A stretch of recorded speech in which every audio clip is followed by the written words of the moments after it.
दोस्तों स्वागत है मेरे YouTube चैनल पर। जैसा कि आपने थंबनेल पढ़ ही लिया होगा कि साधु संत ऋषि महर्षि में क्या अंतर होते हैं। तो इस प्रकार के ज्ञानवर्धक जानकारियाँ प्राप्त करने के लिए प्लीज़ मेरे चैनल को लाइक और सब्सक्राइब करें। तो बिना देरी किए हुए वीडियो को आगे बढ़ाते हैं। भारत देश की संस्कृति में प्राचीन काल से ही साधु संतों का एक विशेष महत्व रहा है। जब कभी समाज के कल्याण या समाज के पथ प्रदर्शक की बातें की जाती है तो सबसे पहले साधु संतों को याद किया जाता है। माना जाता है कि ये साधु संत ही अपने ज्ञान और तप की ताकत से समझ से लोगों को समस्याओं से मुक्ति दिलवाते हैं। आज भी हमें कई पवित्र जगहों पर साधु संत ऋषि मुनि देखने को मिल जाते हैं। हालांकि कम ही लोग जानते हैं कि साधु संत ऋषि मुनि आदि अलग अलग होते हैं। चलिए हम बताते हैं कैसे। कहा जाता है कि साधु बनने के लिए ज्ञानी होना जरूरी नहीं है, क्योंकि कोई भी व्यक्ति साधना कर सकता है और जो व्यक्ति साधना करता है वह साधु कहलाता है। पुराने समय में जब भी कोई व्यक्ति किसी विशेष विषय या वस्तु की साधना करता था तो विशिष्ट ज्ञान प्राप्त करके वह साधु कहलाता था।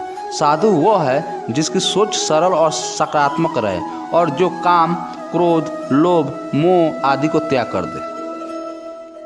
दोस्तों, सत्य का आचरण करने वाला व्यक्ति संत कहलाता है। प्राचीन समय में कई सत्यवादी और आत्मज्ञानी लोग संत हुए हैं, जैसे कबीरदास, संत तुलसीदास, संत रविदास आदि।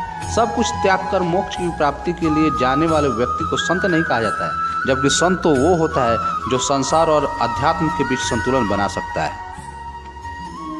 दोस्तों, ऋषि उन्हें कहा जाता है जिन्होंने वैदिक रचनाओं का निर्माण किया है या वे जो वैदिक रचनाओं के रचयिता है।